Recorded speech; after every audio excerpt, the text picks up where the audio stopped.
Good afternoon, and thank you for joining us today. My name is Matt Beatty, and today we're going to be talking about the 3 biggest hiring mistakes that small businesses make and how to avoid them. So you may be asking yourself, why am I qualified to discuss this topic? And that is a great question. Over the last 12 years, I have helped hundreds of organizations to hire thousands of people and done so personally inside of organizations as well, interviewed and hired hundreds, if not, well, interviewed thousands, hired hundreds, and kind of seen everything that you could possibly see during the hiring process, from pre-hire screening and assessment all the way through to the onboarding process and all the things that occur in there. And we do that today for a host of companies throughout the Southeast to help them to improve their hiring and human resources related processes. So I'm really excited to talk to you about this because hiring is, quite frankly, my favorite thing to talk about, my favorite thing to learn about and be a part of, and really excited to share some of the things we've learned from our clients and from our own mistakes and how you can learn from our mistakes and avoid them yourselves. So my contact information is on the screen. Should you need anything from me, please don't hesitate to reach out and reach me at matt@ergpayroll.com. I'm going to reference several different templates and forms during the course of this conversation. And so if you want any of those, please don't hesitate to drop me a note. Or if you go to ergpayroll.com, you can find tons of HR resources under the resources, HR resources and blog tab in there. Lots of great stuff that we're updating every single week. So with that said, let's go ahead and get started. So hiring is incredibly important, as everybody on this call and those of you watching the video know. First of all, bad hires are just very costly. So not only is there the cost of all the screening and interviewing and all the time that you've invested into bringing on this new hire, but the training once they come in the door, and also potentially the impact they make on those around them. So if you hire somebody who's not a great fit for the role, then they have the potential to have a negative impact on other people in their department or in the organization. I mean, so the ripple effect can be tremendous. And we've actually had this happen as much as they often say the shoemaker's daughter has no shoes. We've made the mistakes and made bad hires in the past, and we've seen, what happens when you bring somebody in who maybe you don't follow some of the steps that we're about to talk through, and you cheat yourself on the process, and then you wind up with the mistakes that lead to bringing a bad hire in the door. And we always talk a lot about you have 10 days to impress on somebody why they should stay with your organization long term. And the reason that is because in the first 10 days, the majority of your hires are going to decide if they're going to be looking for a new job in the next 18 months.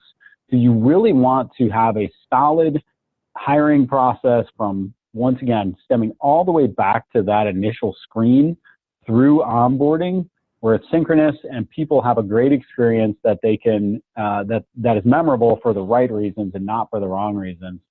And then finally, we talk a lot about, I heard this once from a gentleman I know here in Columbia, Sean Regan, CEO over at Rhythm Link. He told me a long time ago, when you can hire, you can fire. And so once you have a great hiring process in place, you're able to get rid of those bad hires without fear of having an open role on your team that is not contributing. And so as soon as you can have a great hiring process, you're able to make hiring and firing decisions that are best for the organization. And like we always say, the great news is A, players are free. When you hire great people, they pay for themselves and then some. So you always want to make sure your hiring process is solid and you're doing everything you can to stay disciplined in hiring great people. So that's several of the reasons why hiring is so important. Let's dive into some of the mistakes that small businesses make regularly when hiring. So the first mistake is that you're just not prepared.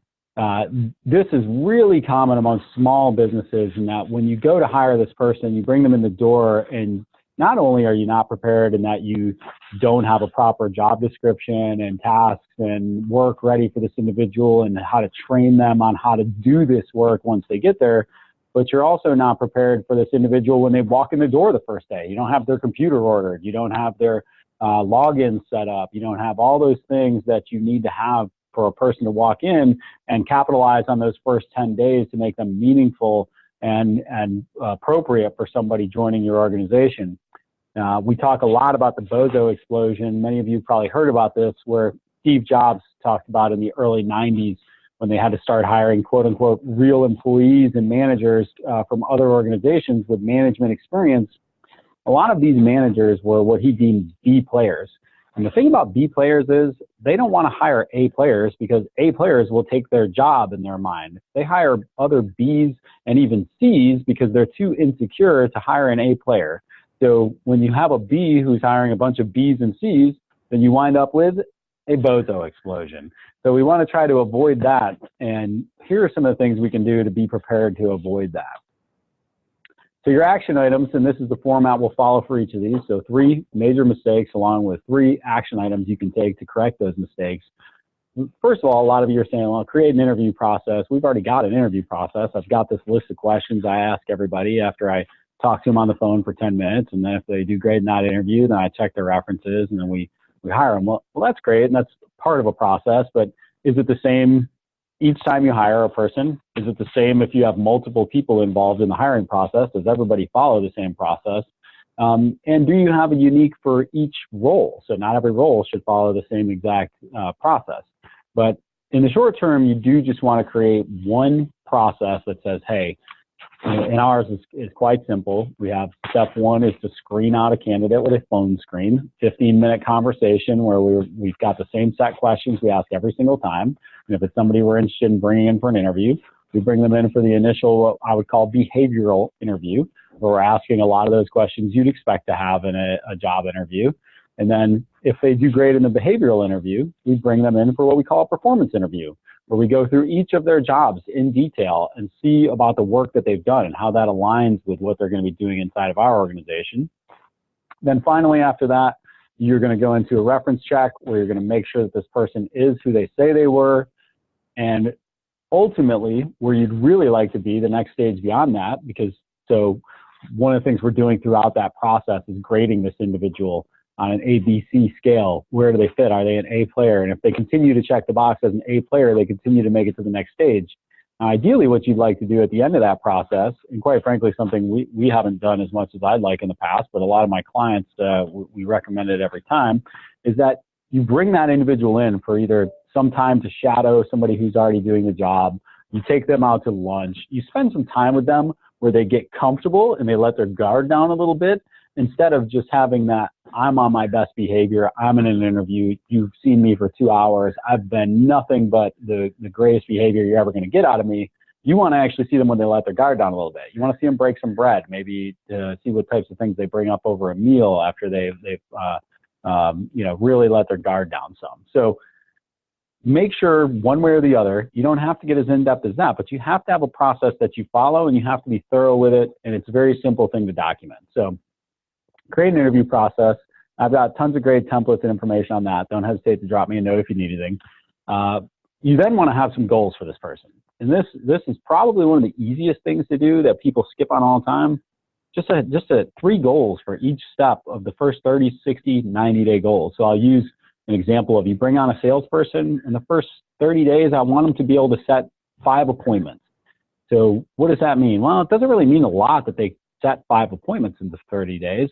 But it means that we had to train them on multiple things for them to be able to get to that point. We had to train them on their phone skills. We had to train them on how to get set up in our systems and document those conversations. We had to train them on, how to manage a meeting once they get there. So focus on the end result of what you'd like to see at 30 days. So things that are, if it's a customer service related position, for example, I want them to be able to handle multiple phone calls independently each day without having to lean on their manager, or 20 phone calls, whatever it might be. But have a SMART goal. And if you need help setting SMART goals, you can just go into our ERG Payroll YouTube channel and find our video on SMART goal setting. But have goals for the first 30, 60, and 90 days. This is something that you can tweak over time, but will pay huge dividends when it comes to improving your hiring process.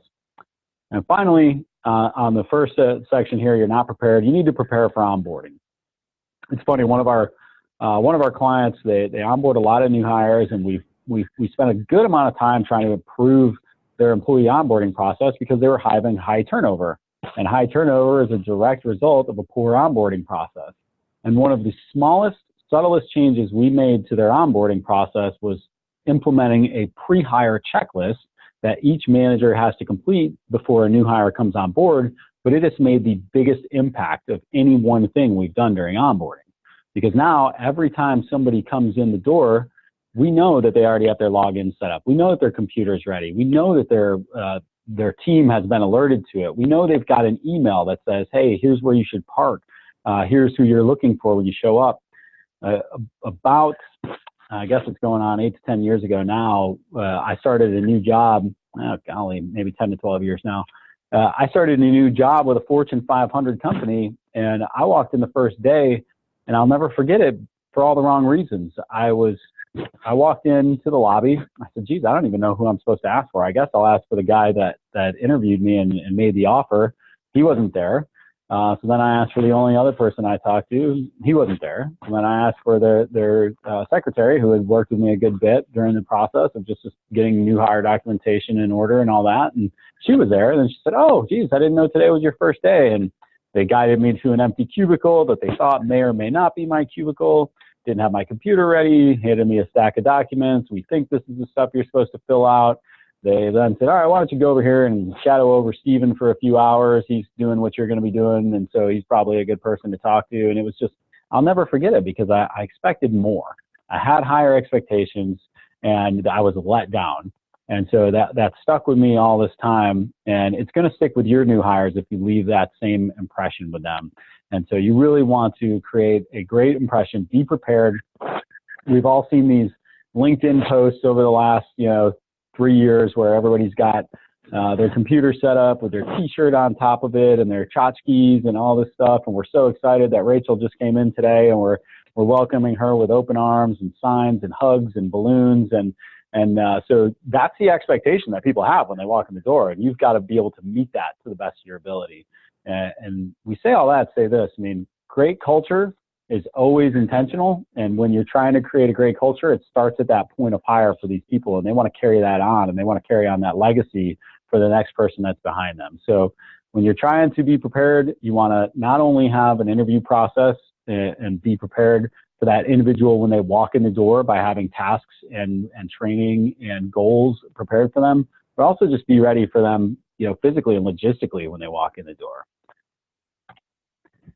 So second mistake is people rush the hiring process. You need to slow down. You need to not talk like I talk, fast, and you need to go slow. You've always probably heard the hire slow, fire fast mentality. And, we often have to temper people's enthusiasm with how quickly they want to fire people. We get calls about once a month about, I want to fire this person. Why do you want to fire them? Oh, well, they're a bad fit. Okay, well, how long have they been there? About 3 days. Okay, well, you can't fire somebody after 3 days for being a bad fit because you have not provided them with the resources to determine if they can do the job yet. And so that is not an appropriate reason to fire somebody. But if somebody has not been doing the job and they've been in their role for months and months and they're doing it very poorly, then you may want to look at that. But let's focus on the hiring side. And that's, we want to go slow. We want to find the right person, because ultimately a bad hire costs a lot more than an empty seat. So what are our action items for hiring slow? First of all, we want to follow that process that we just talked about. This is the biggest thing that I see people do is somebody comes in for that first interview, they lay down a really great impression, and you get excited and you get ready to make them an offer on the spot. No, you have to have checks and balances that say, hey, we're going to follow these 4 steps, and you have to grade out to be an A before we're going to make an offer. So make sure that you have that process and you have safeguards to stop yourself from making an offer too early in the process. Sometimes this can be an emotional decision, especially in smaller businesses or in smaller teams where you know that the work is going to fall on you if this individual doesn't come in. So you want to make sure that you protect yourself from yourself by having a set process. Then you want to create and share expectations. So this is twofold. So you want to create and share expectations with the rest of your team. So anybody else that might be involved in this hiring process that's helping you to facilitate these hires. And then also this is critical during the hiring process with the new hire. So you want to not only be able to share with them, hey, this is the job that you're going to walk in and do, but here's what's expected of you. And here's how our dynamic is different than a normal office. We see this play out all the time internally at ERG because our roles are constantly changing. I just had a monthly plan and review conversation with one of our teammates yesterday where when we look back to a year ago of what she was hired to do versus what she's doing today, it is a completely different job. And that was part of the expectation coming in is that, hey, it's dynamic here. We're changing constantly. We're growing rapidly. Things are changing. And you need to understand that you can't come in and expect that you're just going to create this one widget day in and day out and be comfortable with that. Things are going to change and be dynamic. And for some of you, it might be the opposite. This person might be expected to just come in and make that one widget day in and day out and might get bored if they're not. And you have to be really clear with them. Otherwise, you're going to lose them very early in the process. We do what we like to call I stole a term from one of my former employers, but a lockdown with a new hire, where if you can talk this individual out of a job in 10 to 20 minutes or over several interviews, then how quickly do you think they're going to leave your job once they start? So simple things like, oh, hey, when you originally came in, you said you were looking for $60,000 a year. We're only offering $50,000 a year. Why would you be willing to accept this offer if we made it? And are you going to leave as soon as you get that offer for $60K from somewhere else? Or, hey, this is a little bit further drive than what you're used to. And I know that, you want to get home early to spend time with your family. It's something you mentioned during the interview process. Are you going to be able to sustain this longer commute? And so really just trying to share some of the negative things about the role. And I know that sounds counterintuitive to a lot of you because we're always trying to sell somebody on joining our company and pushing our employment brand and all those fun things. And there's definitely a lot of value in that. And with a tight labor market like we have today, you have to do it. But you also have to understand if you can talk this person out of this job in a couple of conversations, then wait till they get in it. They'll be gone in a few months. So, create and share expectations, both positive and negative, and then just be strict to your criteria. Don't fold just because you've got an empty seat, the work is falling on other teammates, morale is dipping a little bit as a result. We've all been there. When somebody leaves, it's hard on the team, or even if it's a new role where, you've grown to the point where you're adding a new position and other people are pushing to their max. I'll tell you, they'll be a lot more upset if you bring in a B or a C player to pick up that work, and then they have to deal with that person's mistakes, bad attitude, whatever that might be. You'd rather bring in an A player and take your time and be diligent and hire slow. Now, the third mistake we see all the time is that the target is just not clear. So say this all the time. I somehow weave this into just about every presentation we do, but if you aim at nothing, you will hit it every single time. I can't tell you how many clients and how many employers out there say they want one thing when they're looking for an employee, but really what they want is something completely different, or they hire something that's a third option that is none of the above. And so you have to come up with a very clear target on what you're looking for out of your next hire when you're involved in this process. And one of the ways that we found is best to do this is by creating an employee persona. And so what is an employee persona? Many of you are probably familiar with in marketing. There's a term called a client persona or a client avatar, a customer avatar, which is where when you're getting ready to market a product, you don't want to just market it to every single person out there. You want to market it only to the people who are interested in possibly purchasing it. So you are trying to learn more about your target audience. You want to know where they live, what their target income is, what their hobbies are, what their goals are, what their family life looks like. You're drawing a picture so you know exactly who you're speaking to. And we do the same thing with employee persona so that you can get crystal clear and hone your message to the right audience.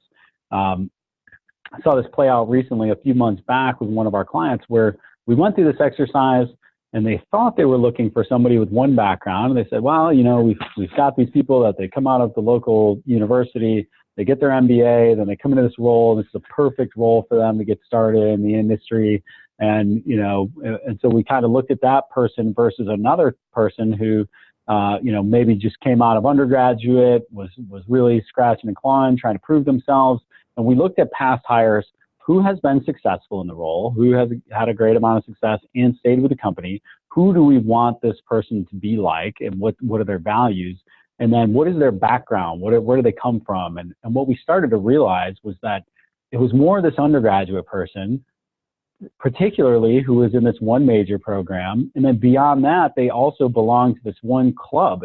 We actually narrowed it down to this one club at the university that most of these people all belong to. And it was one of the few places that they socialized. They were mostly an introvert by nature. So we reached out to the person who headed up that club at the university and started letting them know, hey, we are looking for somebody who looks and talks and acts like this and has these career goals. Can you help us to find this person?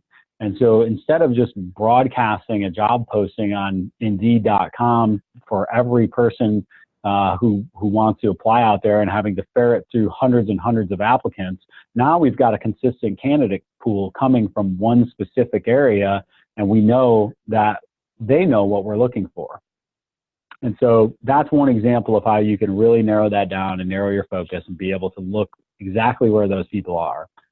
The next thing you want to do is infuse your core values into the hiring process. So one of the things people make the mistake of doing is not interviewing for well, first of all, let me take a step back. If you haven't determined what the core values of your organization are, you should probably go ahead and do that. That's something that you can find endless resources for to do, but it's something that is, if you need to recognize what's core to your organization, you make sure that people that are showing up and coming in your door recognize and can also work inside of those values. If one of your core values, like ours, is fanatical attention to detail, and you hire somebody that's not in their blood, that's not in their DNA, and that's not something that they value, then that's going to be a bad fit for your organization. So you need to make sure that this is something that you're talking about during the interview, you're asking questions that come back to it, and then you're educating that person from day one on what your core values are, and you make sure that they're aligned with them and they embody them every single day, and you watch them with them.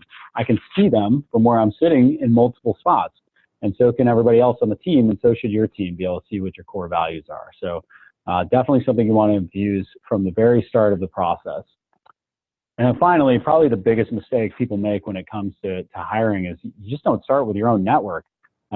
Every conversation you have with people that you respect in your industry, or even friends, family, coaches, whoever, people that you're talking to, hey, who are some A players that you know that I should think about hiring? You should be asking that question frequently and to as many people as possible, because that's going to help you to develop a bench of talent. So when that opening comes, you're not fishing around looking for somebody who doesn't exist. You start to create a network of talent and people that are looking for you and referring people in your direction before you have an opening. We've got a current client right now that, they're getting ready to onboard a new hire that they've had, on the side burner, I would say, for a year. And they haven't had the need, they haven't had the opening, and now finally that opening has come about, and that's come from consistent networking and action and asking that question of people, making sure that you're connecting me with industry professionals with what I do, so that when the time comes, I can plug them in to my organization. So finally, you want to fish where the fish are. I don't go fishing in Lake Murray, South Carolina, looking for a shark, right? So if you're hiring web developers, guess what? Posting ads on Indeed or posting ads on LinkedIn, probably not going to get them, because they're not really out there looking for a job, and they're not going to go apply to your posting. You're going to have to go and recruit them. You're going to have to go and find them. You're going to have to go to the meetings where they are and talk to the people at those meetings and network and make it happen. And you're going to spend a lot less time doing more targeted activities than you are if you take the spray and pray approach and go try to catch a shark in Lake Murray. So how do we help if you need assistance with all of your hiring processes? So ERG, we do several things. We do human resources outsourcing, so we can provide a turnkey HR department for your team that does everything from assisting with establishing all those things we just talked about, an internal interviewing process, helping to onboard those employees once you hire them, training your managers on how to interview, actually sitting in on interviews, for some of our local clients, or even virtually for some of our non-local clients. And this includes everything from payroll, human resources support for both the employer and the employee, and just really becoming an extension of your team in the HR department. We also do recruiting, so we do both staffing and recruiting. We really only focus on sales and human resources positions. And the reason for that is because we have a network in both of those arenas, sales nationally, HR in mostly the South Carolina and surrounding states. But what we do is we're able to, great example is we just had a client recently where they needed a salesperson. They talked to us about it. They had already engaged another recruiter. They had been looking themselves for months. They desperately needed to fill this role.